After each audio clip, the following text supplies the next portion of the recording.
Thank you, Mr. Speaker. Small and medium-sized businesses are the lifeblood of most local economies, including my Bath constituency. However, they face many challenges in recruiting and the talent they need. Will the Minister consider reforming the Tier 2 visa system to make it easier and remove the prohibitive cost for smaller employees to recruit highly skilled overseas graduates from UK universities? I think it contained quite a lot of semicolons. Minister. Thank you, Mr. Speaker. I share the honourable member's admiration for small and medium-sized businesses the country over. The immigration system already facilitates recruitment of foreign graduates of UK universities by waiving many of the usual requirements. We will shortly be setting out our plans for the future immigration system following the recent report by the Migration Advisory Committee. In Bradley. Following on from my adjournment debate on the subject and a letter from 20 police and crime commissioners, could the Minister confirm he shares my concerns about the impact of Mamba and Spice on communities like Mansfield, and that he will consider potential solutions to support the local police and services in tackling this issue? Minister. I salute the tireless campaign by my honourable friend and others. Spice is a scourge of many town centres at the moment. We take independent advice on classification. We keep that independent advice under review. Thank you, Mr. Speaker. Mr. Speaker, tomorrow, Martha Fernback would have turned 21.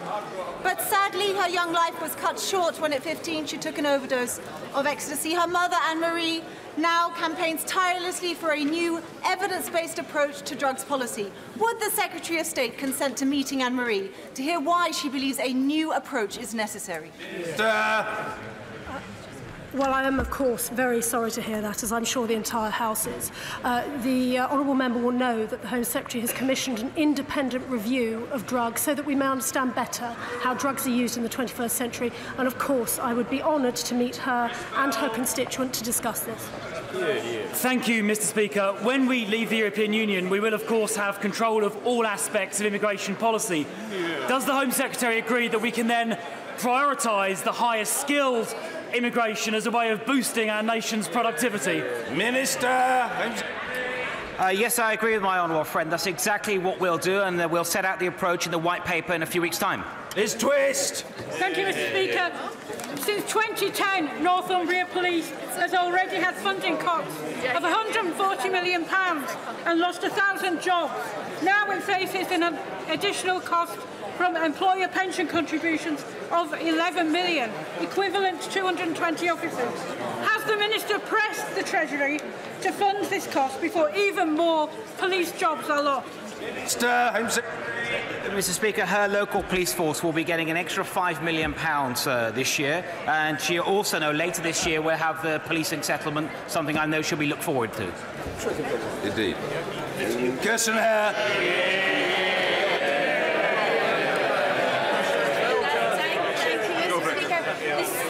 The seasonal agricultural workers pilot scheme was warmly welcomed by both farmers and agricultural bodies across the United Kingdom.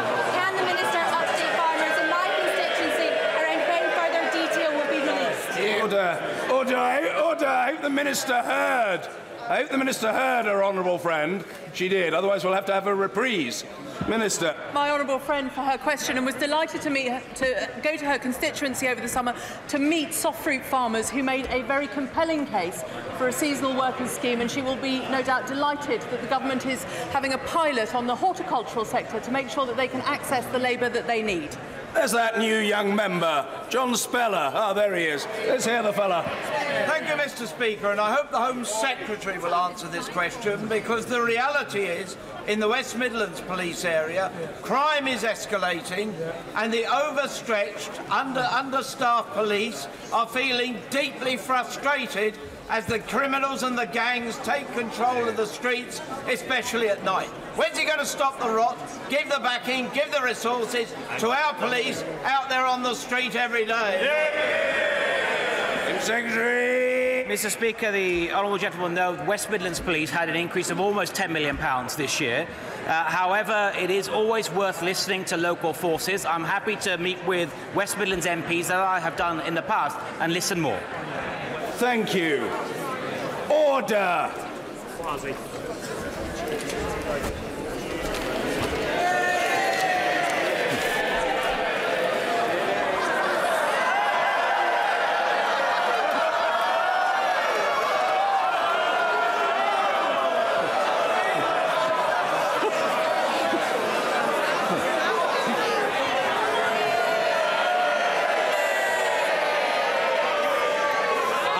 We know chivalry's not dead.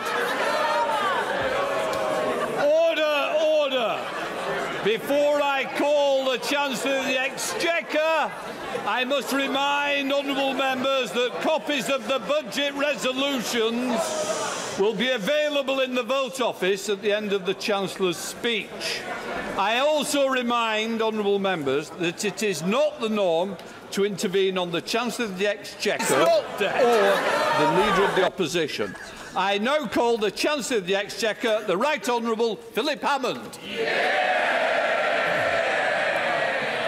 Thank you, Mr. Deputy Speaker. Today, I present to the House a budget for Britain's future, a budget that shows the perseverance of the British people finally paying off, a budget for hard-working families who live their lives far from this place and care little for the twists and turns of Westminster politics, people who get up early every morning, who open up factories, shops and building sites, drop their kids off at school, check on elderly relatives and neighbours, the strivers, the grafters and the carers, who are the backbone of our communities and our economy.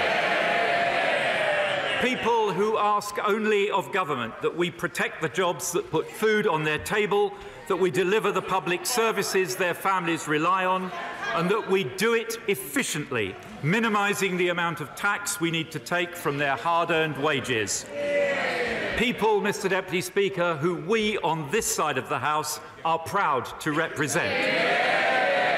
So I say to them today, this budget is unashamedly for you. Mr. Deputy Speaker, the British people put their faith in us to do the job, and today we repay that trust with a budget that paves the way for a brighter future. And Mr. Deputy Speaker, let me be clear why. The tough decisions of the past 8 years were not driven by ideology.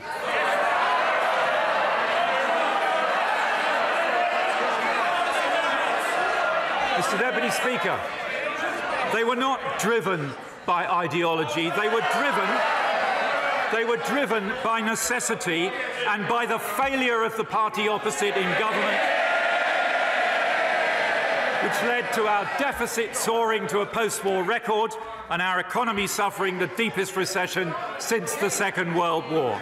That, Mr. Deputy Speaker, was our inheritance. And as ever, we did what needed to be done. Now we have reached a defining moment on this long, hard journey, opening a new chapter in our country's economic history, where we can look confidently to the future and set our course for where this remarkable country will go next. Because today, Mr. Deputy Speaker, I can report to the British people that their hard work is paying off and the era of austerity is finally coming to an end.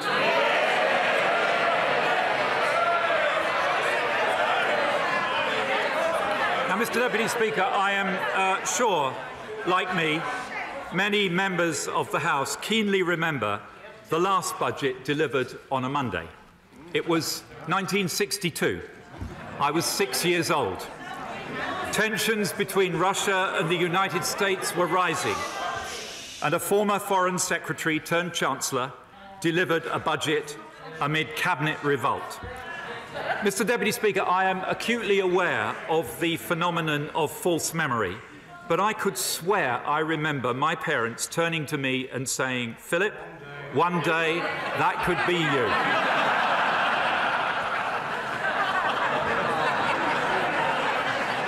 Mr. Deputy Speaker, the media has been full of speculation about the timing of today's budget. Some were hoping for a December budget. I'm sure the headline writers were ready with something like "Spreadsheet Phil turns Santa Claus." Others were desperate.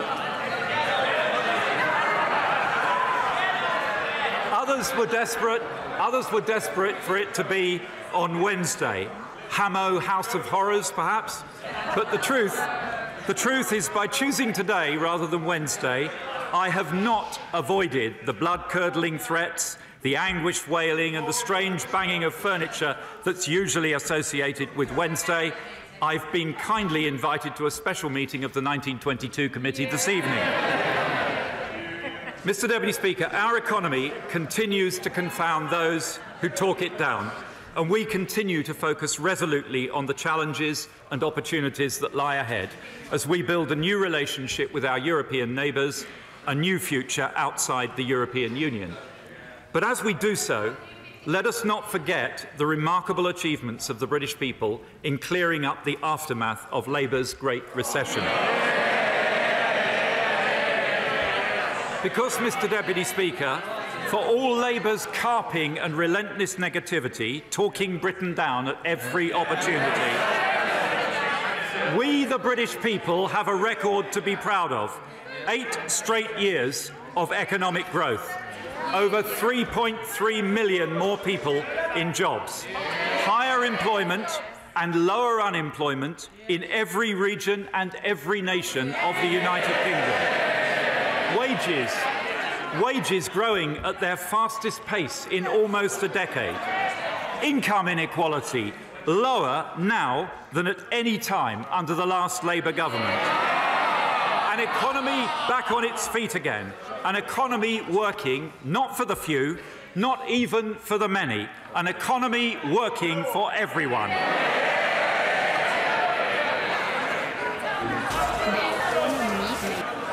Mr. Deputy Speaker, we're at a pivotal moment in our EU negotiations, and the stakes could not be higher. Get it right, and we will not only protect Britain's jobs, businesses and prosperity, but we will also harvest a double deal dividend. A boost from the end of uncertainty and a boost from releasing some of the fiscal headroom that I am holding in reserve at the moment. We are confident that we will secure a deal which delivers that dividend. Confident, but not complacent, Mr. Deputy Speaker. So we will continue to plan for all eventualities, and I will do so at this budget with a three-pronged approach.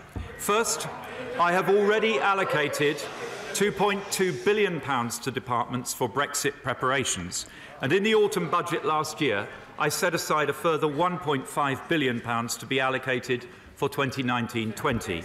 Today, I am increasing that sum to £2 billion. And in the coming weeks, the Chief Secretary will announce allocations to individual departments. Secondly, I shall today maintain the headroom to my fiscal rules broadly as set out in the spring statement, retaining firepower to intervene if the economy needs more support in the coming months. And thirdly, as I've been clear since moving to an autumn budget, if the economic or fiscal outlook changes materially in year, I will take whatever action is appropriate, if necessary, upgrading the spring statement to a full fiscal event. Mr. Deputy Speaker, the House can be confident that we are working for the best outcome for Britain and preparing for every eventuality. Mr. Deputy Speaker, I shall first report to the House on the economic forecasts of the independent OBR, and I thank Robert Choate and his team once again for their excellent work. The OBR expect growth to be resilient across the forecast period, improving next year from the 1.3% forecast at the spring statement to 1.6%, then 1.4% in 2020 and 2021, 1.5% in 2022 and 1.6% in 2023. Mr. Deputy Speaker, this government has prioritised getting people into work because the best way to help people is to provide them with the stability of a pay packet every month. Since 2010, over 3.3 million more people are in work, and today the OBR confirm Britain's jobs miracle is set to continue. Revising up participation in the labour market, revising down the country's equilibrium unemployment rate, predicting 800,000 more jobs by 2023. Now, by my calculation, Mr. Deputy Speaker, that's over 4.2 million net new jobs since 2010, making the Shadow Chancellor's prediction of 1.2 million jobs lost out by just the tiniest margin of 5.4 million people. Roughly the population of Scotland. But now Mr Deputy Speaker, we need to focus on pay. And with the proportion of low-paid jobs at its lowest since 1997, with regular pay growth at 3.1%, its strongest in almost a decade, and inflation forecast to average 2% next year, the OBR is forecasting sustained real wage growth in each of the next 5 years. A far cry, Mr Deputy Speaker, from the dismal picture that the Leader of the Opposition is so desperate to paint every Wednesday. I turn now to the fiscal forecast. We inherited the highest budget deficit in our peacetime history. But after 8 years, the hard work of the British people is paying off, and we will not squander their efforts. Today's forecast, taking into account all announcements made since the spring statement, including measures I shall announce today, shows the deficit down from almost 10% under Labour to less than 1.4% next year under this Conservative government, and falling to just 0.8% by 2023-24. Borrowing this year will be £11.6 billion lower than forecast at the spring statement, just 1.2% of GDP, and is then set to fall from £31.8 billion in 2019-20 to £26.7 billion in 2020-21, £23.8 billion in 21-22, £20.8 billion in 22-23, and £19.8 billion in 23-24, its lowest level in over 20 years. So, Mr Deputy Speaker, we meet our structural borrowing target 3 years early and deliver borrowing of just 1.3% of GDP in 2021, maintaining £15.4 billion headroom against our 2% fiscal rules target. We are no longer borrowing at all to finance current spending, and today the OBR confirm that our national debt peaked in 2016-17 at 85.2% of GDP, and then falls in every year of the forecast, from 83.7% this year to 74.1% in 23-24. That is lower in every year than forecast at the spring statement, and it means that we meet our target to get debt falling 3 years early, a turning point in our nation's recovery from Labour's Great Recession. Both our fiscal rules met, both of them 3 years early. So, Mr Deputy Speaker, Fiscal Phil says fiscal rules OK. But Mr Deputy Speaker, while we are working to get Britain's debt down, to end the nightmare of wasting over £50 billion a year on interest, the party opposite would do the opposite. Their plans would increase tax and borrowing by £1,000 billion, taking our debt-to-GDP ratio soaring to well over 100% of GDP. A reckless and irresponsible policy from a reckless and irresponsible party. I've always been clear, sound public finances are essential, but they are not an end in themselves. So since I've been Chancellor, I have taken a balanced approach, putting an additional £60 billion into our public services and investment in our future, cutting tax for 31 million people, and all the while reducing borrowing and getting our national debt falling. Now we must do more, and thanks to the hard work of the British people, in this budget we can do more. I said at the spring statement that our careful management of the public finances was beginning to pay off, and that if the improvement we saw then continued, then I would be able to provide more support to our public services on a sustainable basis. Today, the OBR confirm a significant improvement in our public finances, an upgrade that underscores the hard work of the British people and this government's stewardship of this economy since 2010, and which means I can deliver on that promise I made in the spring. setting out a new path for public spending and a clear view for the British people of the fruits of their hard work. Next year, we will conduct a full spending review, setting our priorities for public spending within a sustainable funding envelope, deciding on the right balance between investing in Britain's future and current consumption of public services. Today, I have set out an indicative 5-year path for departmental resource spending, or RDEL as it's known to aficionados of public finance. For context, Mr. Deputy Speaker, in the Spending Review 2010, average annual real growth was -3%. In the Spending Review of 2015, it was -1.3%. From next year, it will be +1.2% average annual real growth. But that is not the limit of my ambition. When our EU negotiations deliver a deal, as I'm confident they will, I expect that the deal dividend will allow us to provide further funding for the spending review. The hard work of the British people is paying off. Austerity is coming to an end.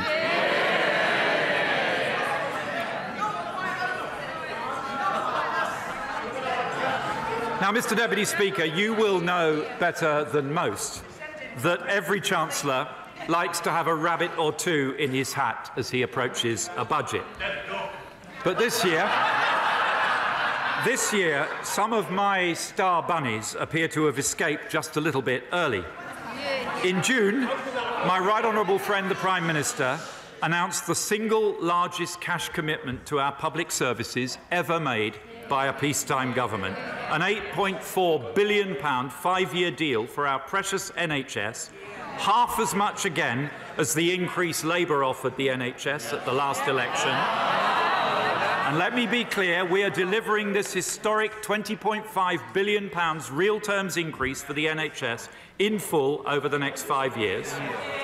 So in a very important sense, Mr. Deputy Speaker, we made our big choice for this budget 4 months before it was delivered. And this was the right decision.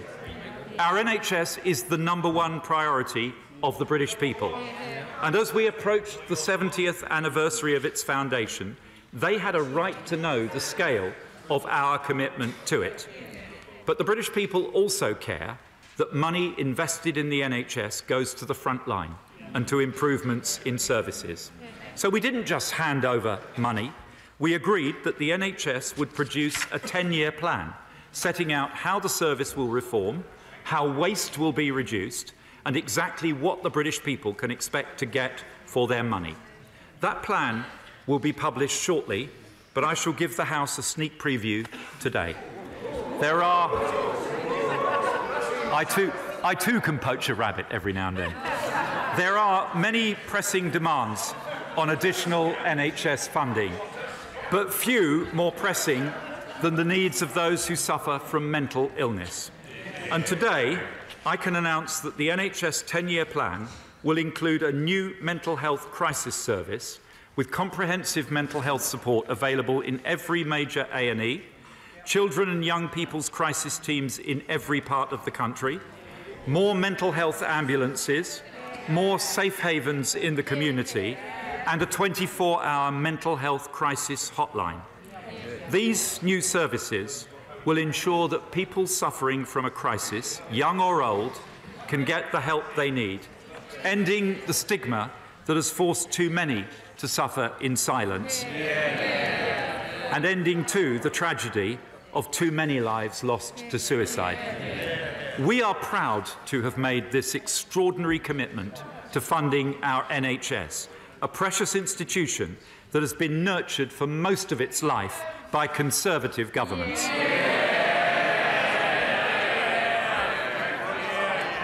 Mr. Deputy Speaker, departmental spending allocations will be settled at the spending review next year. However, there are a small number of areas where I will provide further support now in order to deliver necessary certainty for forward planning.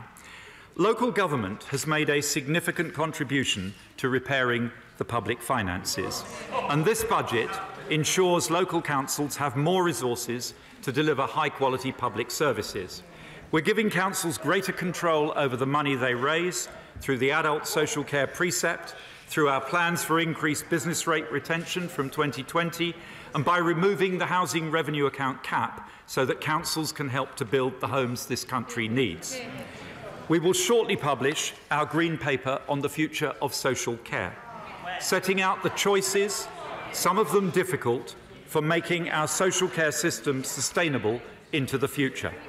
But I recognise the immediate pressures local authorities face in respect of social care. So today, building on the £240 million for social care winter pressures announced earlier this month, I will make available a further £650 million of grant funding for English authorities for 2019-20 and an additional £45 million for the Disabled Facilities Grant in England in 2018-19, and will invest a further £84 million over the next 5 years to expand our successful children's social care programmes to 20 further councils with high or rising numbers of children in care, allowing councils to improve services for older people, for people with disabilities and for children in care now, while longer-term funding decisions will be made at the spending review. Mr Deputy Speaker, the UK spends more on defence than any NATO member except the US. But over the last year, we've had stark reminders of the scale, scope and complexity of the threats we face. My right honourable friend, the Defence Secretary, is working with the Cabinet Office and the Treasury to conduct a review into the modernisation of our armed forces in response to the evolving threat, which will form the basis for a comprehensive consideration of defence spending next year. But as a former Defence Secretary myself, I understand the immediate pressures our armed forces are facing. So I will today provide an additional £1 billion to the MOD to cover the remainder of this year and next, to boost our cyber capabilities and our anti-submarine warfare capacity, and to maintain the pace of the Dreadnought programme to ensure continuous at-sea deterrence. A deterrent, Mr Deputy Speaker, that allows us to sleep easy in our beds, but one that the Leader of the Opposition and his shadow Chancellor have spent their political lifetimes campaigning to abolish. Nobody should be in any doubt that on this side of the House we are proud of our armed forces, and we will always back them with the investment they need to keep this country safe. And Mr Deputy Speaker, it is not only our armed forces that keep us safe. Our counter-terrorism police play a vital role in defending Britain against the evolving threats we face. We committed in 2015 to spend 30% more on counter-terrorism capabilities over the current spending review period. And today, I commit an additional £160 million of CT police funding for 2019-20 to protect CT police numbers in 1920 and to allow future CT police funding to be considered in the round at the spending review. I recognise that policing more generally is under pressure from the changing nature of crime. I also recognise the representations made on this by many colleagues, such as my honourable friend, the member for South West Bedfordshire. And I can tell the House today that my right honourable friend, the Home Secretary, will review police spending power and further options for reform when he presents the provisional police funding settlement in December. Mr Deputy Speaker, as I have already set out, due to the hard work of the British people, public borrowing this year is coming in substantially below forecast.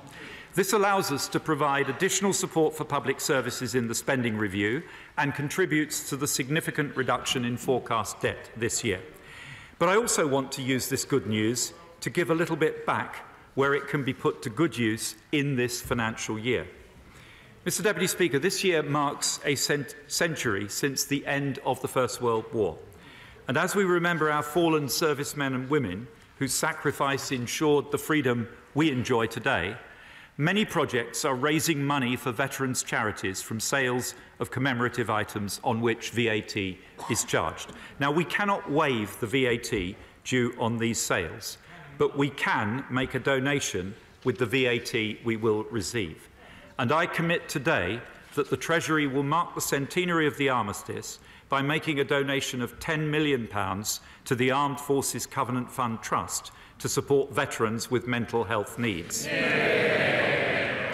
Many of our nation's village halls, Mr. Deputy Speaker, were built to commemorate the sacrifice of World War I, and many of them are being refurbished to commemorate the centenary. So I will also provide funding for grants equivalent to the VAT chargeable on such refurbishment projects. And as our focus moves from the anniversaries of the First World War to the Second, I will also provide £1.7 million for educational programmes in schools to mark the 75th anniversary of the liberation of the Bergen-Belsen concentration camps, ensuring the next generation hears the stories of those who survived the Holocaust and of the British soldiers who liberated them. Because, Mr. Deputy Speaker, as the terrible events in Pittsburgh this weekend remind us, the battle against anti-Semitism did not end with the defeat of Nazi Germany. Across the length and breadth of England, our air ambulance services work tirelessly to get those with life-threatening illnesses and injuries quickly to the expert medical care they need. Funded entirely by philanthropy, they do a fantastic job. And today, I'm making £10 million of funding available to help them go on doing so. Mr. Deputy Speaker, we are investing record amounts in our schools, and that investment is paying off, with 86% of schools now rated good or outstanding, compared to 68% in 2010. But I recognise that school budgets often do not stretch to that extra bit of kit that would make such a difference. So today I'm announcing a £400 million in-year bonus to help our schools buy the little extras they need. A one-off capital payment directly to schools, averaging £10,000 per primary school and £50,000 per secondary school. And, Mr. Deputy Speaker, I have one final in-year measure to announce. Every Member of Parliament will testify that potholes are high on the public's list of concerns. So as autumn takes hold, I am making an additional £420 million available immediately to local highway authorities to tackle potholes, bridge repairs and other minor works in this financial year. But, Mr. Deputy Speaker, if we want sustainable world-class public services and rising living standards, we must make the serious long-term reforms our economy needs to tackle the productivity challenge, to prepare our nation for the technological change ahead, and to show the next generation that our market economy can evolve once again to meet the needs of the new age. Because for us on this side of the House, ending austerity is not just about funding public services, it's about real wage growth, and it's about leaving more of people's hard-earned money in their pockets. This is the nation of the Industrial Revolution, of Stevenson, of Whittle, Lovelace and Faraday, people whose ideas shaped the world around them. And today, Britain once again can lead the world as we exploit a new wave of scientific and technological discovery pouring out of our universities and research institutes. And we can solve the productivity challenge if we are willing to embrace the future, to make the choice to invest in infrastructure, in research, in skills and in our regions, to manage change, not hide from it. Mr. Deputy Speaker, I believe passionately in this agenda, but even I would admit that perhaps at the last two budgets I might have given the House just a little bit more detailed information on productivity and technological innovation than it strictly needed. So, Mr. Deputy Speaker, this time I'll leave it to the Budget Red Book to set out more details of the many measures we will take today.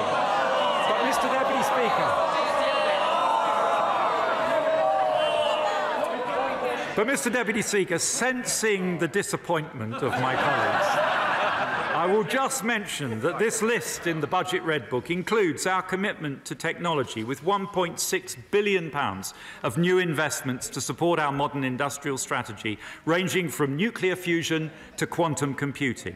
£150 million for fellowships to attract the brightest talent to these shores from around the world, so that our scientific research continues to lead the world. And our commitment to infrastructure, expanding the National Productivity Investment Fund once again to over £38 billion by 2023-24, so that over the next 5 years, total public investment is growing by 30% to its highest sustained level in 40 years, and will, on average, be an astonishing £460 million a week higher in real terms than under the last Labour government. A Conservative government, Mr Deputy Speaker, investing in the roads, the railways, the research and the digital infrastructure that will power this country in the 21st century. Mr Deputy Speaker, half of the UK's £600 billion infrastructure pipeline will be built and financed by the private sector.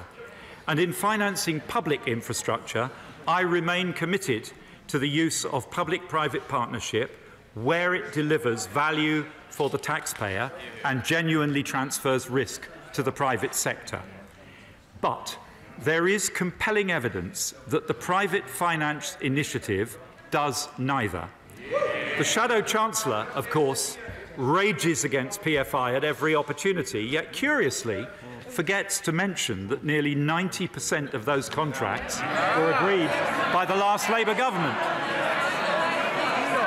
leaving the nation with a bill of more than £200 billion to pay off, in what would be the most potent symbol of the economic mismanagement of the last Labour government, if only Gordon Brown hadn't sold the gold.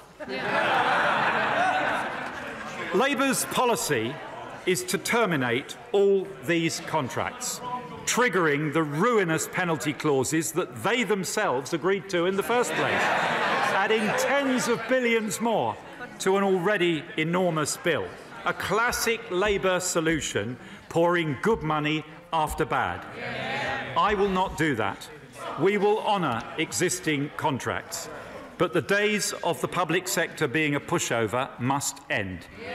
We will establish a centre of excellence to actively manage these contracts in the taxpayer's interest, starting in the health centre. And we will go further. I have never signed off a PFI contract as Chancellor, and I can confirm today that I never will. I can announce that the government will abolish the use of PFI and PF2 for future projects, putting another legacy of Labour behind us. Mr Deputy Speaker, we're investing in our nation's infrastructure and backing the technologies of the future. But we know that the real engine of growth is enterprise.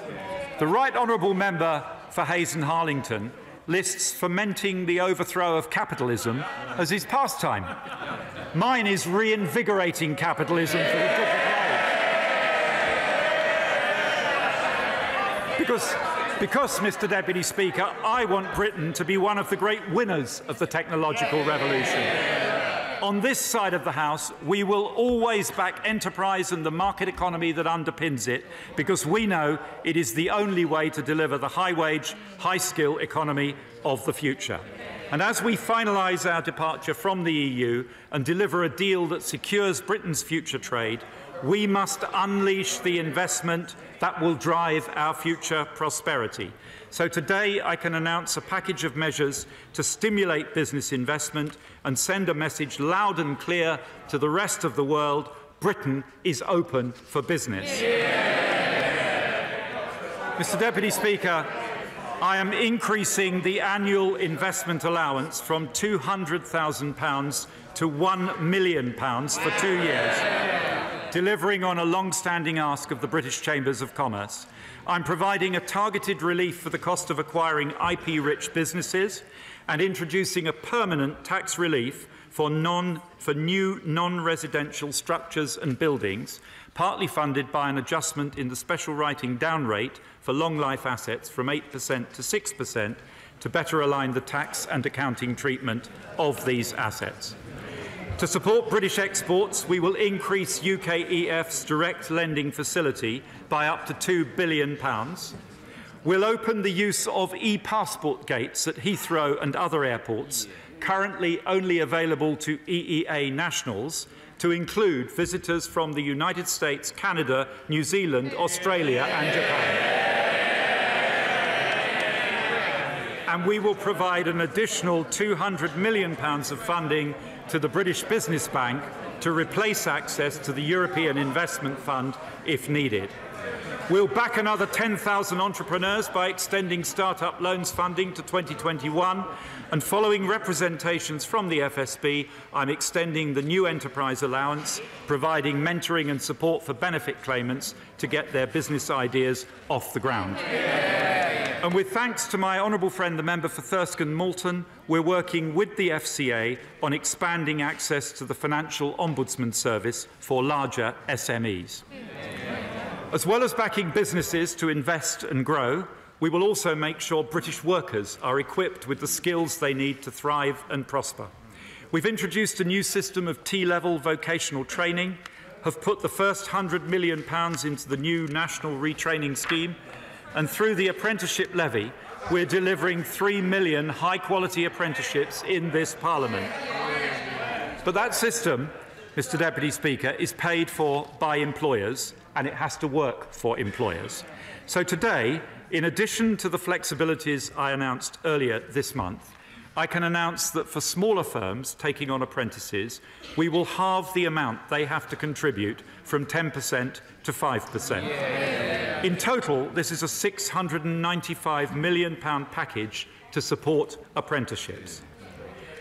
Mr. Deputy Speaker, as our economy evolves in the digital age, so too must our tax system, to ensure that it remains fair and robust against abuse, and that it raises the revenues we need to fund our public services. The employment allowance was introduced to incentivise businesses to take on employees, but at a flat rate of £3,000 per employer, it does not provide any real incentive for larger employers. So from April 2020, we'll target it at small and medium businesses with an employer national insurance bill under £100,000 a year. We will also bring the treatment of capital losses for the largest companies into line with that of income losses. Mr. Deputy Speaker, we recommit today to keeping family homes out of capital gains tax, but some aspects of private residence relief extend it beyond that objective and provide relief for people who are not using the home as their main residence. So from April 2020, we will limit lettings relief to properties where the owner is in shared occupancy with the tenant and reduce the final period exemption from 18 months to 9 months. Mr. Deputy Speaker, I have received representations that I should abolish entrepreneurs' relief and put the savings towards funding our NHS commitments. But I do not believe we can have sustainable public services unless we have a dynamic economy. And encouraging entrepreneurs must be at the heart of any strategy for a dynamic economy. So I will retain entrepreneurs' relief, but to ensure it is going to genuine entrepreneurs, I will extend the minimum qualifying period from 12 months to 2 years. Mr. Deputy Speaker, in the period since the last budget, we've explored all avenues to address the cliff edge effect of VAT registration, but our options are restricted by EU law. We will continue to work on this issue as our future VAT regime becomes clear over the years ahead. And in the meantime, to give small businesses certainty, and in response to representations from my right honourable friend, the member for Mid Worcestershire, the FSB and others, I will leave the threshold unchanged for a further 2 years. Mr. Deputy Speaker, the off-payroll working rules, known as IR35, are designed to ensure fairness, so that individuals working side by side in a similar role for the same employer pay the same employment taxes. Last year, we changed the way these rules are enforced in the public sector, but widespread non-compliance also exists in the private sector. So following our consultation, we will now apply the same changes to private sector organisations as well. But after listening carefully to representations made, including many from my honourable and right honourable friends, during the consultation, we will delay these changes until April 2020, and we will only apply them to large and medium-sized businesses. Mr. Deputy Speaker, there is one standout example of where the rules of the game must evolve now if they are to keep up with the emerging digital economy. Digital platforms delivering search engines, social media and online marketplaces have changed our lives, our society and our economy, mostly for the better. But they also pose a real challenge for the sustainability and fairness of our tax system. The rules have simply not kept pace with changing business models, and it is clearly not sustainable or fair that digital platform businesses can generate substantial value in the UK without paying tax here in respect of that business. The UK has been leading attempts to deliver international corporate tax reform for the digital age. A new global agreement is the best long-term solution, but progress is painfully slow. We cannot simply talk forever. So we will now introduce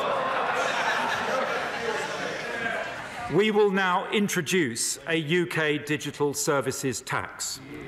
This will be a narrowly targeted tax on the UK-generated revenues of specific digital platform business models. It will be carefully designed to ensure it is established tech giants rather than our tech startups that shoulder the burden of this new tax. It is important that I emphasise that this is not an online sales tax on goods ordered over the internet. Such a tax would fall on consumers of those goods, and that is not our intention. The digital services tax will only be paid by companies which are profitable and which generate at least £500 million a year in global revenues in the business lines in scope. We will consult on the detail to make sure we get it right and to ensure that the UK continues to be the best place in the world to start and scale up a tech business.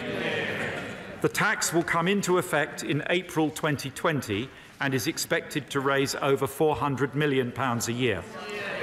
In the meantime, we will continue to work at the OECD and the G20 to seek a globally agreed solution, and if one emerges, we will consider adopting it in place of the UK digital services tax. But this step shows that we are serious about this reform because, Mr. Deputy Speaker, it is only right that these global giants with profitable businesses in the UK pay their fair share towards supporting our public services. And, Mr. Deputy Speaker, I am already looking forward to my call from the former leader of the Liberal Democrats.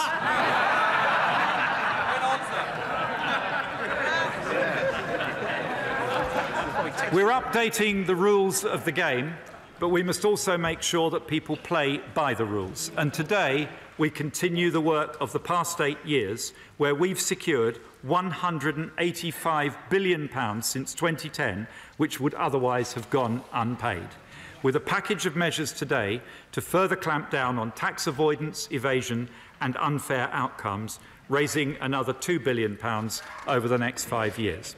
We will make HMRC a preferred creditor in business insolvencies to ensure that tax which has been collected on behalf of HMRC is actually paid to HMRC.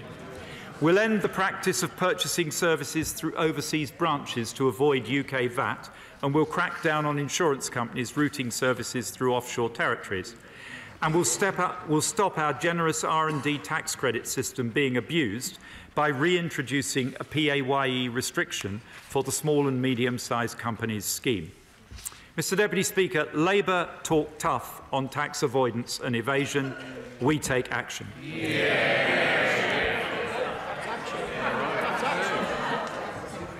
Mr Deputy Speaker, investing in our infrastructure, backing the technologies of the future, supporting British businesses, updating our tax system for the digital age.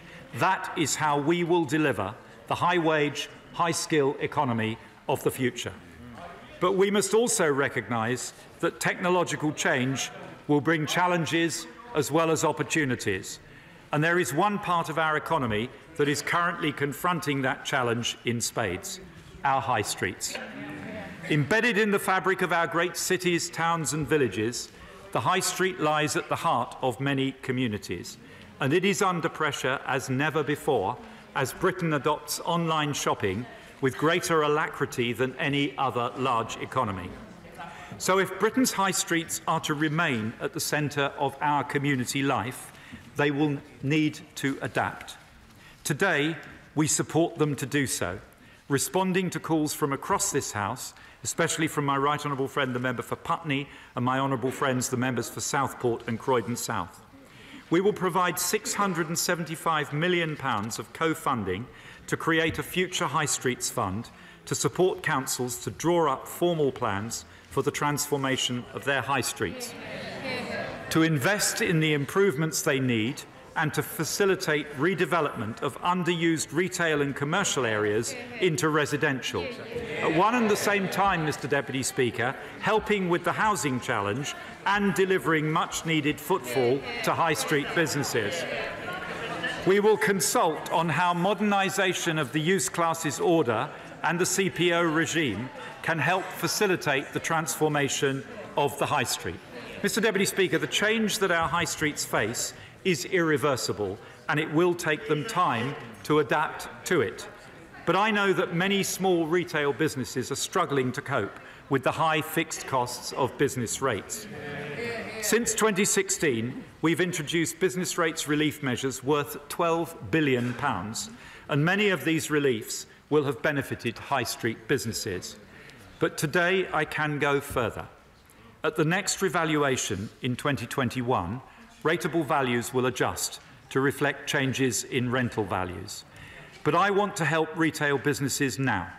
So for the next 2 years, up to that revaluation, for all retailers in England with a rateable value of £51,000 or less, I will cut their business rates bill by 1/3.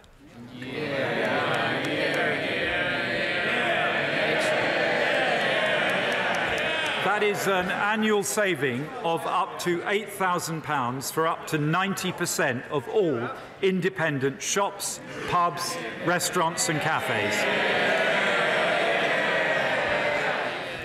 I will also extend the £1,500 local newspaper discount for a further year. Mr Deputy Speaker, whatever the national press says, I've been assured of a warm welcome for my budget from the Royston Crow and the Keswick Reminder. Mr Deputy Speaker, local authorities have long been able to provide discretionary business rates relief to other bodies, but not to themselves. And so, following representations from my honourable friends for North Cornwall and St Austell and Newquay, I'm pleased to announce a new mandatory business rates relief for public lavatories, so that local authorities can at last relieve themselves for the convenience of the House, Mr Deputy Speaker, and without wishing to get unduly bogged down on this subject, this relief, the House will be interested to know that this relief, well, at least I'm demonstrating that we are all British, aren't I? This relief will extend to any such facilities made available for public use, whether publicly or privately owned. And honestly, Mr Deputy Speaker, I can say that this is virtually the only announcement in this budget that hasn't leaked. Mr Deputy Speaker, Mr Deputy Speaker, we can't resolve the productivity challenge or deliver the high standards of living the British people deserve without fixing our housing market. In last year's budget, I launched a 5-year, £44 billion housing programme to deliver the biggest increase in housing supply since 1970, and I abolished stamp duty for first-time buyers on properties up to £300,000. 121,500 first-time buyers have already benefited from our new relief, and the number of first-time buyers is at an 11-year high.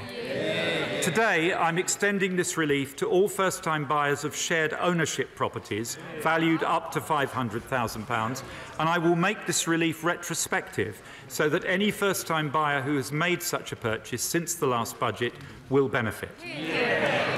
But we have more to do, so I can announce today a further £500 million for the Housing Infrastructure Fund to unlock a further 650,000 homes, the next wave of strategic partnerships with 9 housing associations, which will deliver 13,000 homes across England, up to £1 billion of British Business Bank guarantees to support the revival of SME house builders.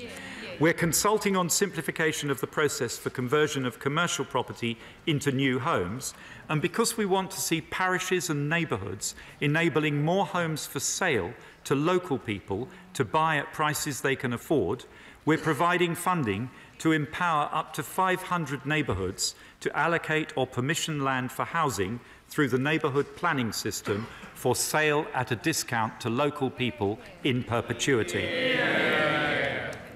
I'm also grateful to my right honourable friend, the member for West Dorset, for his review of build-out rates published today. He concludes that the large house builders are not engaged in systematic speculative land banking, and he makes several recommendations.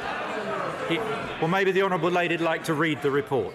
He makes several recommendations for reform of the planning system in respect of very large strategic housing sites, and we will respond in full to his report in the new year. Mr Deputy Speaker, meeting the productivity challenge means tapping the potential of every region and nation. Our devolution agenda is giving power back to the people. And today, we go further to fire up the Northern Powerhouse, fuel the Midlands engine, and back our regions across the UK. We're increasing the Transforming Cities Fund to £2.4 billion and providing an additional £90 million to trial new models of smart transport, including on-demand buses. I think, Mr Deputy Speaker, that's what we used to call in our day taxis. We're launching a competition for proposals for business-led development corporations. We're funding 10 university enterprise zones. There's £115 million for digital catapults in the North East, Northern Ireland and the South East, and the Medicines Discovery Catapult in Alderley. £70 million to develop the Defence and National Rehabilitation Centre near Loughborough, £37 million of additional development funding for Northern Powerhouse Rail, and £10 million for a new pilot in Manchester to support the self-employed to acquire new skills.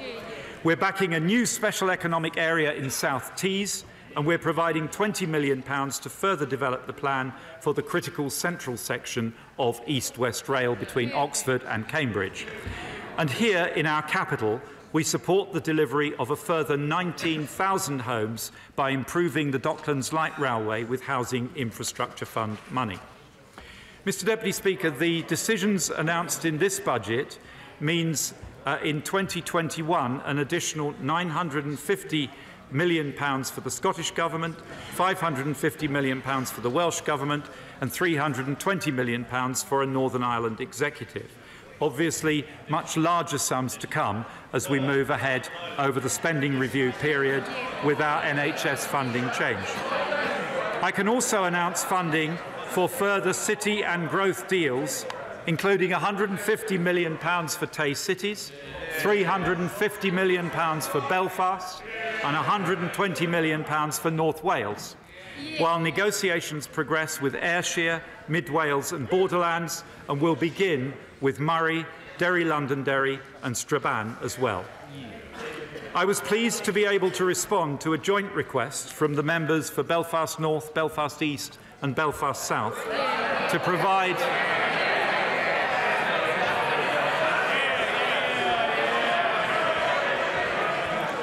to provide the city with £2 million help towards the recovery of the city centre following the fire at the iconic Banks building. And we're also moving forward with schools projects in Northern Ireland worth £300 million to increase the provision of shared and integrated cross-community education. And we've agreed to the establishment of a working group to progress plans for short-haul APD devolution. To continue to support Scotland's oil and gas industry, we will maintain headline tax rates at their current level and launch a call for evidence on our plan to make Scotland a global hub for decommissioning. And finally, to support our vital fishing industry as we leave the EU, we'll invest £12 million over the next 3 years in cutting-edge fisheries technology and safety measures. A Conservative government, Mr Deputy Speaker, delivering for all our proud nations and for all our English regions, driving growth and prosperity across our United Kingdom. Mr Deputy Speaker, we are driven by a determination to ensure that the next generation will be more prosperous than ours. But we cannot secure our children's future unless we secure our planet's future. So at this budget, I take further action with a package of measures set out in the Red Book to ensure that we leave our environment in a better state than we inherited it. There is one particular measure I want to mention. The Shadow Chancellor's recent accident has reminded us all how dangerous abandoned waste can be. So I will provide £10 million to deal with abandoned waste sites, although I cannot guarantee to the House that £10 million is going to be enough to stop him falling flat on his face in the future.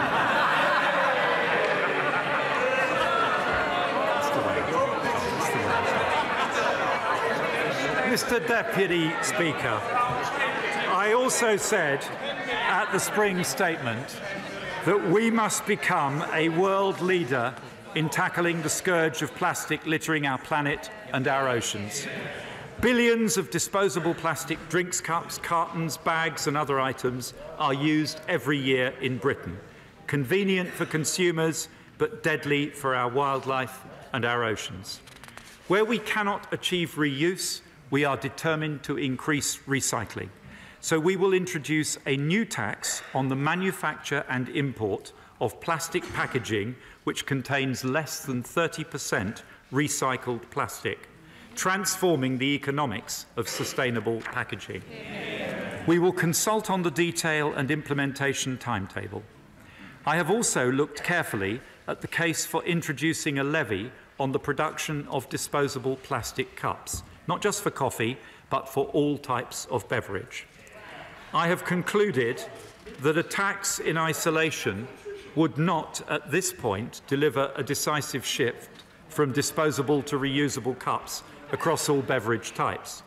I will monitor carefully the effectiveness of the action which the takeaway drinks industry is already taking to reduce single-use plastics, and I will return to this issue if sufficient progress is not made. But in parallel, my right honourable friend, the Environment Secretary, will look to address this issue through the reform of the Packaging Producer Responsibility Scheme. Working across government, this ambitious package reflects our determination to lead the world in the crusade to rid the oceans and the environment of plastic waste. Mr Deputy Speaker, it is only by dealing with our debts and tackling the long-term challenges our country faces that we can sustainably raise wages and living standards. But I recognise that many people are feeling pressure on their household budgets now. And because the hard work of the British people is paying off, I am pleased to be able to announce today a series of measures to help families across Britain with the cost of living. Mr Deputy Speaker, turning first to duties, as my right honourable friend the Prime Minister has already announced, we will freeze fuel duties for the 9th successive year, bringing the total saving to the average car driver to over £1,000 and to the average van driver to over £2,500. The tobacco duty escalator will continue to rise at inflation plus 2%. Mr Deputy Speaker, I've received numerous representations from my honourable and right honourable friends on one particular subject, and in response, I will be freezing beer and cider duty for the next year, keeping the cost of beer down for patrons of the great British pub. And in response to the concerted lobbying of my Scottish Conservative colleagues, I will also freeze duty on spirits, so that we can all afford to raise a wee dram to Ruth Davidson on the arrival of baby Finn. Saving 2p on a pint of beer, 1p on a pint of cider and 30p on a bottle of scotch or gin compared to the inflation assumption in the OBR forecast, while proceeding with the usual RPI increases on wine. As promised at Autumn Budget 2017, so-called white ciders will be taxed at a new higher rate. From October next year, I can confirm that we will increase remote gaming duty on online games of chance to 21% in order to fund the loss of revenue as we reduce FOB-T stakes to £2. From April 2020, APD will be indexed in line with inflation, but there will be no change in the duty rate for short-haul flights.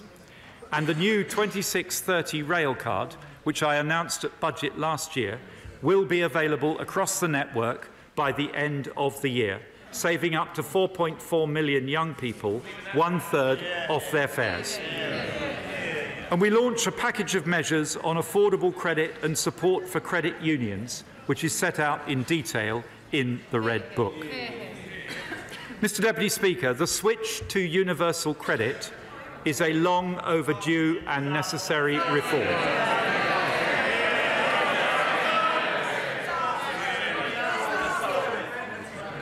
It replaces the broken system left by the last Labour government. A system, Mr Deputy Speaker, that trapped millions on out-of-work benefits for nearly a decade. This is not just a welfare measure, it is a major structural reform to our economy that will help to drive growth and employment in the years ahead. And I pay tribute to my right honourable friend, the member for Chingford, without whose tenacity universal credit would never have seen the light. But I recognise the genuine concerns among many honourable and right honourable friends about two issues. First, the implementation of this programme.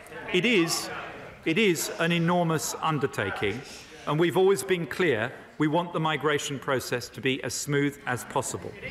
I have already delivered nearly £3.5 billion to help with the transition, including a £1.5 billion package of support at last year's budget.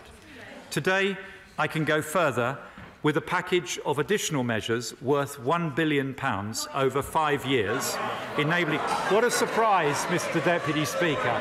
What a surprising response from the opposition front bench.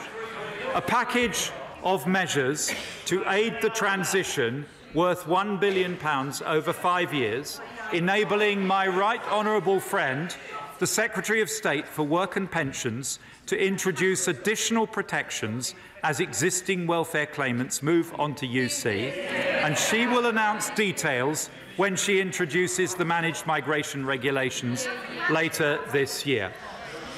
Secondly, I have heard the concerns about the rates and allowances within the design of the system. In my first autumn statement, I reduced the UC taper rate from 65% to 63%, and today I can tell the House that I am increasing work allowances in universal credit by £1,000 per annum at a cost of £1.7 billion annually once rollout is complete, benefiting 2.4 million working families with children, 2.4 million working families with children and people with disabilities by £630 per year. Mr Deputy Speaker, universal credit is here to stay, and we are putting in the funding it needs to make it a success. Because on this side of the House, we believe that work should always pay. Mr. Deputy Speaker, delivering higher wages for those in work is core to my mission as Chancellor. Under this Conservative government, the poorest 20% have seen their real incomes grow faster than the richest 20%. And the proportion of jobs that are low paid is at its lowest level for 20 years, thanks to the national living wage introduced by a Conservative government in 2016. From April, it will rise again by 4.9%, from £7.83 to £8.21, handing a full-time worker a further £690 annual pay increase and taking his or her total pay rise since the introduction of national living wage to over £2,750 a year. We also accept the Low Pay Commission's recommendations on national minimum wage rates, supporting young people and apprentices with further above-inflation increases. The current remit for the Low Pay Commission is for the national living wage to reach 60% of median earnings by 2020, subject to sustained economic growth. But next year, we will need to give the Low Pay Commission a new remit beyond 2020. We will want to be ambitious with the ultimate objective of ending low pay in the UK. But we will also want to be careful protecting employment for lower paid workers.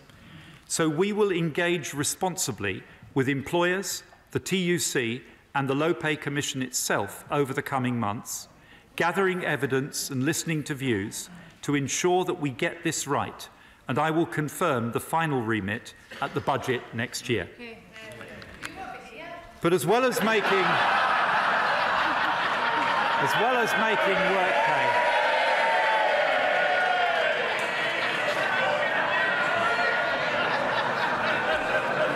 I hear the Honourable Lady, Mr. Deputy Speaker, but her point is slightly blunted by the fact that she made it in the autumn of 2016, she made it again in the spring of 2017, and she made it again in the autumn of last year.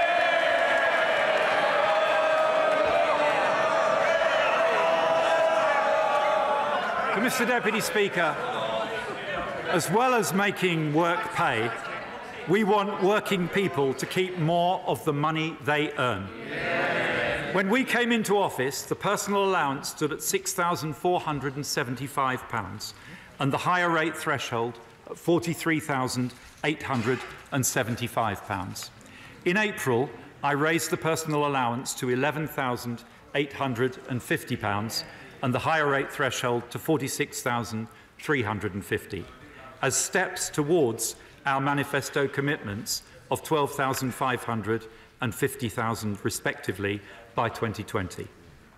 Those manifesto commitments were, of course, made before our new funding pledge to the NHS.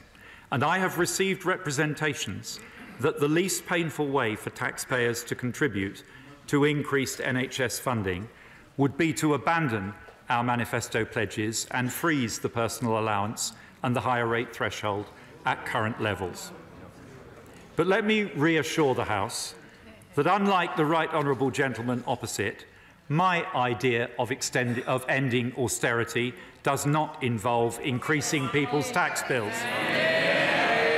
I didn't come into politics to put taxes up, and the improvement we have delivered in the public finances means that, based on the OBR's forecast published today, I do not need to do so.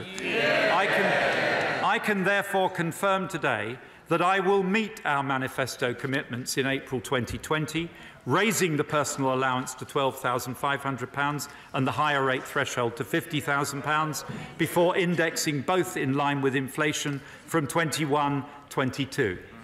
But our careful management of the economy allows me to go further. So I will raise both the personal allowance and the higher rate threshold to these levels from April 2019 delivering our manifesto commitments 1 year early. A tax cut for 32 million people. £130 in the pocket of a typical basic rate taxpayer, meaning since 2015 we've taken 1.7 million people out of tax altogether and nearly 1 million people out of higher rate tax. And Mr. Deputy Speaker, as a result of the announcements I have made today, a single parent receiving universal credit and working 25 hours a week on national living wage will benefit by £890 next year. The hard work of the British people paying off in hard cash in their pockets. Mr. Deputy Speaker, we have turned an important corner, and now we must pull together to build the bright, prosperous future that is within Britain's grasp if we choose to seize it. Embracing change, not hiding from it. Building on the inherent strength of the British economy and the indomitable spirit of the British people. Mr. Deputy Speaker, under this Conservative government, austerity is coming to an end, but discipline will remain. Austerity is coming to an end, but discipline will remain. And that is the clear dividing line in British politics today between a Conservative government delivering on the British people's priorities, supporting our public services, investing in Britain's future, keeping taxes low and getting our debt down, or the Corbyn Party, whose idea of ending austerity is to raise taxes to their highest level in peacetime history, who would send our debt soaring, who would squander the hard-won achievements of the past 8 years and take this country back to square one. We are at a turning point in our history, and we must resolve to go forwards, not backwards, and work together to build a Britain that we can all be proud of. And I commend this statement to the House.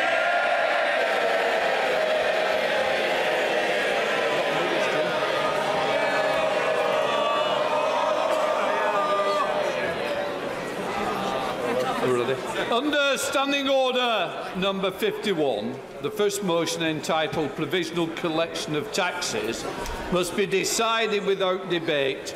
Will the Chancellor of the Exchequer please move formally? Formally, Mr. Deputy Speaker. The question is that pursuant of Section 5 of the Provisional Collection of Taxes Act 1968, provisional statutory effect shall be given order to the following motions. A. Stamp duty reserve tax, brackets listed securities and connected persons, brackets, motion number 49. B. Tobacco products. Order.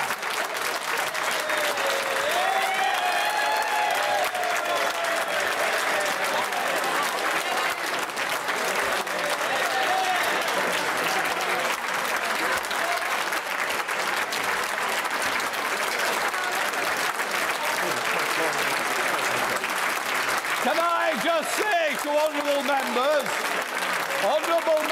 need to listen to what's going to affect their constituents. I will say once again that honourable members may be interested in what affects their constituents, because I certainly am. And what I would say, we won't know what affects them and what doesn't till I can complete it. And let us complete it. And I don't need any help from the backbenchers. Right. As many of that opinion say aye. Aye. The contrary, no. I think the ayes have it. The ayes have it. I now call upon the Chancellor of the Exchequer to move the motion entitled Income Tax (brackets charge). It is on the motion that the debate will take place today and on succeeding days. The questions on this motion and on the remaining motions will be put at the end of the budget debate on Thursday, the 1st of November. Minister to move. The question is the income tax charge for the tax year 2019-20 and declared that it is expedient and in the public interest that this resolution should have statutory effect under the provisions of the Revised Collection of Taxes Act. I now call the Leader of the Opposition, the Right Honourable Jeremy Corbyn.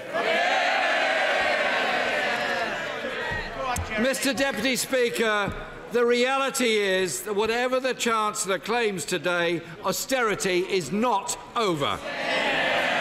And far from building a strong economy, 8 years of austerity has damaged our economy, delayed and weakened the recovery and endlessly postponed fixing the deficit.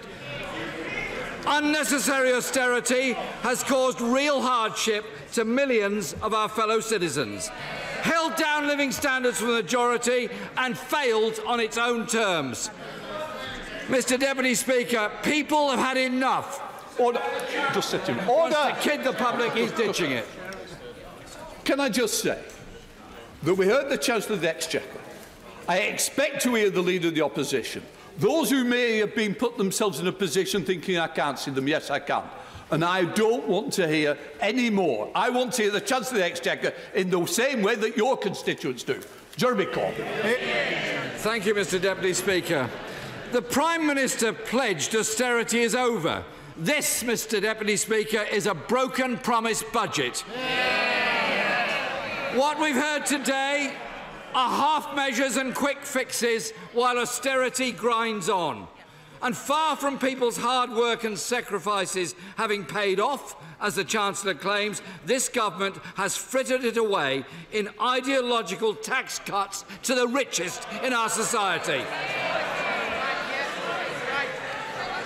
This budget won't undo the damage done by 8 years of austerity and doesn't begin to measure up to the scale of the job that needs to be done to rebuild Britain.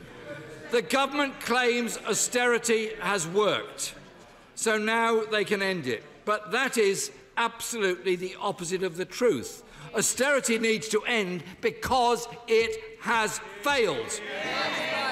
Just 2 years ago, he forecast growth of 2.1% next year and the year after.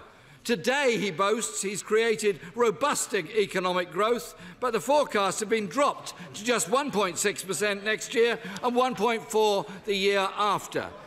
Economic growth in the first half of this year was the slowest since 2011. The last year we had the lowest growth of any major economy.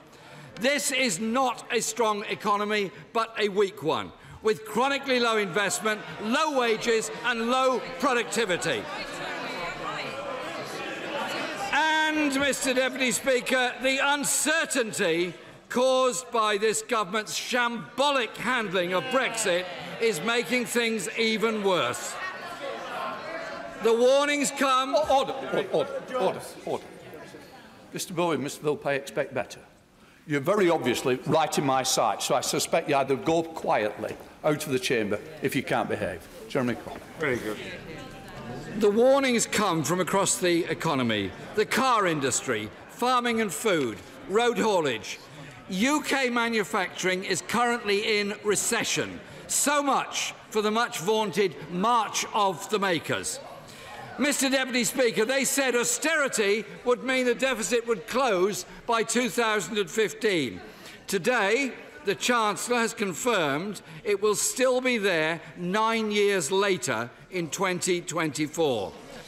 Even now, great chunks of the deficit have simply been palmed off to others, not eradicated, moved into the accounts of NHS trusts, shuffled onto the books of local councils that have collapsed, with many more on the brink, and most worryingly and frightening for many people, loaded onto the very fast rising levels of personal and household debt. For too long, the party opposite peddled the myth that the last Labour government crashed the economy by overspending on public services. As if, Mr Deputy Speaker, investing to bring health spending, as the last Labour government did, up to European levels had caused the global financial crash. Mr. Speaker, on this side of the House, we believe that spending on public services is an investment that benefits the health of our people and the economy of our country. This morning, the Health Secretary said that it would take a generation to achieve parity of esteem of mental health and refused to say whether the money was ring-fenced. And that money is only half of what leading mental health experts say is necessary. But, Mr. Deputy Speaker, the impact of austerity on our people's health is more than the NHS funding. Improvements in life expectancy are stalling for the first time in modern history, and in the poorest areas of our country, life expectancy is actually falling and child mortality is rising. The National Health Service, our precious National Health Service, is a thermometer of the well-being of our society. But the illness is austerity, cuts to social care, failure to invest in housing and slashing of real social security. It has one inevitable consequence. People's health has got worse and demands on the National Health Service have increased. 1.4 million elderly people not getting the care they need. Tory cuts have taken £7 billion, Mr. Deputy Speaker, from social care budgets. Today's announcement is a drop in the ocean, both for adult and child social care. And at this time of rising demand, nurse numbers are falling, GP numbers are falling, health visitor numbers are falling, and there are 10,000 vacancies for doctors in our National Health Service. Under the last Labour government, the NHS budgets averaged an increase of 6% a year. That's been slashed to just 1.4% under this government. The Health Foundation says the government's much-heralded extra money for the National Health Service is, and I quote, simply not enough. While the IFS says funding at this level will only maintain current levels. And let's remember what the current levels are in the NHS. Record waiting times at accident and emergency. Mr. Hoare, I think we know better. We caught each other the eye before. I won't want to catch it again. Seriously, you might think Halloween's for screaming. It is not what I want to hear in this chamber. Chairman Cole. 4.3 million people on National Health Service waiting lists, longer waits to start cancer treatment. We need to go further, which is why, as we pledged in our manifesto, Labour will raise taxes to the highest earners to fund an increase above the government's baseline. But, Mr. Deputy Speaker, it's not only the National Health Service that is in crisis. Defence spending has actually been cut, the size of the army has been cut by a fifth, and whilst we welcome the donation based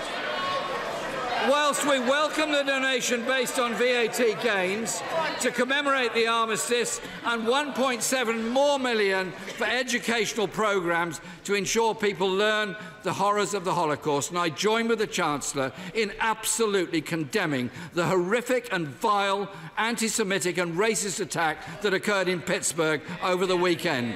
We stand together with those under threat from the far right, wherever it may be, anywhere on this planet.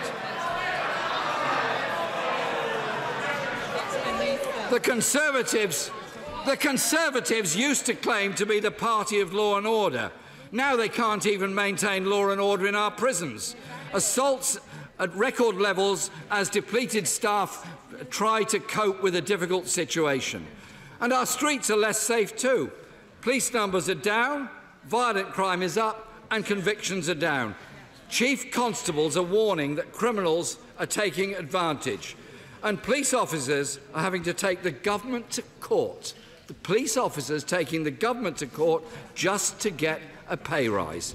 After 8 years of austerity, firefighters today are paid £6,700 less than they were 10 years ago. Nurses, £4,750. Teachers, £4,650. Every public sector worker deserves a decent pay rise.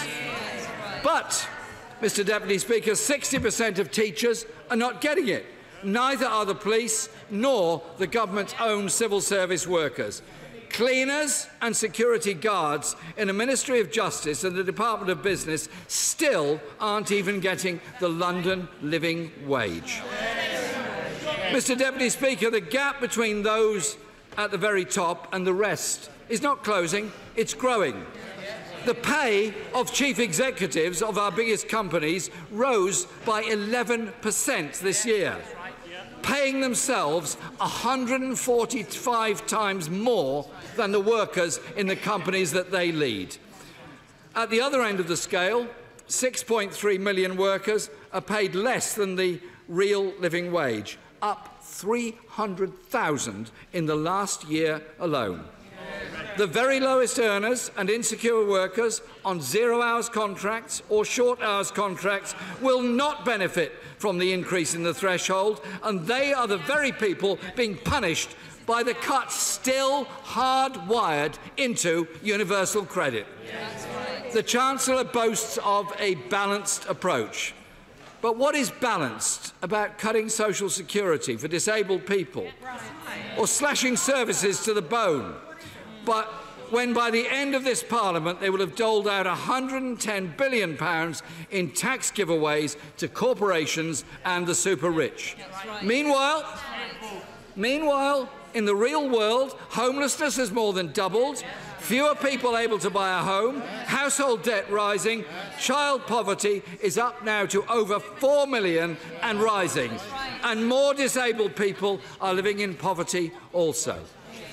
Far from tackling the burning injustices, as the Prime Minister said her government was going to do, they have actually made them worse and increased the injustices in our society. The Equalities and Human Rights Commission warned just last week that Britain is becoming a two-speed society, all right for the richest few and failing for the many. This government is harsh on the weak and feeble with the strong. They labelled good people scroungers and skivers while they imposed punitive sanctions, demeaning assessments and a benefits freeze, none of which has been reversed today. The universal credit is causing increases in poverty, food bank use, rent arrears and homelessness. When even the Work and Pensions Secretary admits that some people will be worse off, and the architect of universal credit says the system is underfunded, then it was inevitable the Chancellor would have to act, though he is only reversing barely half of the cuts made. However, the problems of universal credit are also structural, harming the self-employed, lone parents, people with larger families and survivors of domestic abuse. That is why we believe the rollout must be halted immediately. Mr. Deputy Speaker, since 2010, 86% of the cuts through tax and benefit measures have come from women. And there was not even recognition, let alone money set aside, for the women born in the 1950s who've been denied pension justice. Women in Britain today have just 1/5 of the pension wealth of men, in part because of the grotesque gender pay gap, which at current rates will not close until 2073. And there was no extra money to fund women's refuges, a lifeline for women fleeing from domestic abuse. Since 2010, almost 1/5 of all refuges have been forced to close. And, Mr. Deputy Speaker, months after the scale of the Windrush scandal became clear, the Chancellor has failed to set up a hardship fund for those affected, let alone the compensation scheme for the hundreds of people wronged by the Prime Minister's nasty and perverse hostile environment. And we heard no guarantees for older people. Free TV licences for the over 75s remain at risk by the government that threatened to tear up the triple lock, take away the winter fuel allowance from millions and force people in need to pay for care at home. Mr. Deputy Speaker, a country that fails its young people is failing its own future. Schools' funding per pupil has been cut by 8%. The college budget has been slashed and the adult skills budget has been hacked by 45%. Start initiative all over the country. Spending on youth services has fallen by 62%. 600 youth centres have closed. There are 3,500 fewer youth workers. The UK, Mr Deputy Speaker, is the only major global economy in which investment is falling. UK business investment is the lowest in the G7. This failure to invest means Britain's productivity is 15% lower than major economies. Public sector investment is over 18 billion lower than it was in 2010. Britain is the most regionally unequal country in Europe, with 6 of the 10 poorest regions in Northern Europe in this country. And the government reinforces these disparities. Let's just take an example. When it comes to transport funding, the North receives 2,500 less per person than London, while people in the Midlands get 1,900 less. So much for the Northern powerhouse and the Midlands engine. Local economies are also struggling, Mr Deputy Speaker. Over 100,000 retail jobs have been lost in the last 3 years. There are 25,000 boarded-up premises across Britain. A visit to many of our high streets is to see roller-blind shutters on shops that are being closed because of job losses and the problems they face. The Chancellor's business rate announcement today only unpicks his own disastrous revaluation last year. And the Chancellor has again delayed slashing the maximum stake on fixed odds betting terminals. But he will not solve the crisis on our high streets until he firstly tackles the institutionalised tax avoidance of big online retailers. His digital services tax announced today is too little and too late. Secondly, the Chancellor must tackle the levels of household debt driven by low wages. High streets won't thrive until people have money to spend. So we hope he will endorse our call for the minimum wage to be a real living wage of at least £10 an hour by 2020 and removing the discriminatory youth rates from the system. Mr Deputy Speaker, this Chancellor has again failed to back Labour's plan to create a national investment bank with regional development banks. Today's announcement on broadband investment is a very small step, but Britain ranks 35th in the global rankings of broadband speeds. Currently, just 2% of UK premises have full fibre broadband compared to 80% in Spain and 100% in South Korea. This government still lacks any meaningful strategy for creating high-skilled jobs in every region and nation, and failing abysmally to invest in the industries of the future necessary to tackle climate change.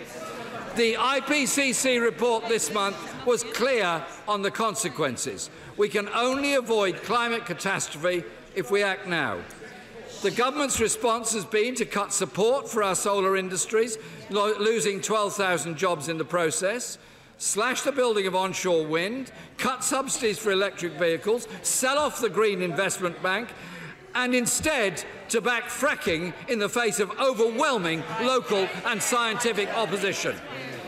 10 years ago, it was a Labour government that passed the Climate Change Act, world-leading legislation to reduce greenhouse gas emissions by 80% by 2050. This government is not even on target to do that. Clean energy investment fell 56% last year, and the UK produces less of our energy from renewables than Germany, Spain, France or Italy. This government is, I believe, Mr Deputy Speaker, failing to protect our environment and, in doing so, failing to protect all of our futures. The extra £500 million announced today to help the government cope with Brexit is not about planning, but about panic. And that panic is very deep-rooted. Yesterday, the Chancellor said another budget would be necessary to set out a new economic strategy in the event of a no-deal Brexit. This morning, the Prime Minister said all these spending commitments are funded irrespective of a deal. It's very clear, Mr. Speaker, if they can't agree a good deal with the EU, it's because they can't agree a deal amongst themselves in the Cabinet or in the Tory party. So, as we approach the crucial stage of the government's bungled Brexit negotiations, we face a choice about the sort of economy we want. Some on the benches opposite fantasise about taking Britain down the road and the path to being a Singapore-style tax haven with a race to the bottom in rights and protections. That must be rejected outright. What we need is an active government that will invest in our people in every region and every nation of our country, that will use the wealth we create to fund world-class public services. What's needed, Mr. Deputy Speaker, is a real break with austerity and a government committed to raising investment across the board to rebuild our economy, communities and public services. That is a route to a country that could work for all. Austerity is not over, and the quick fixes and half measures we've heard today do not begin to measure up to the scale of the job that needs to be done to rebuild Britain. Chair of the Select Committee for Treasury, Nicky Morgan. Mr. Deputy Speaker, thank you very much indeed. It must be something that I've said as everybody leaves the chamber, or perhaps something that the honourable member for Islington North did not say, because the Chancellor had a difficult job today. He had a conflicting economic outlook as he prepared today's budget. But he has offered solutions and a vision for the future, unlike the Leader of the Opposition, from whom we have heard no vision, no solutions, and no idea what needs to be done to support growth in this country. Now, Mr. Speaker, on one hand, borrowing is down to its lowest levels since the beginning of the century. And while there are plenty of economic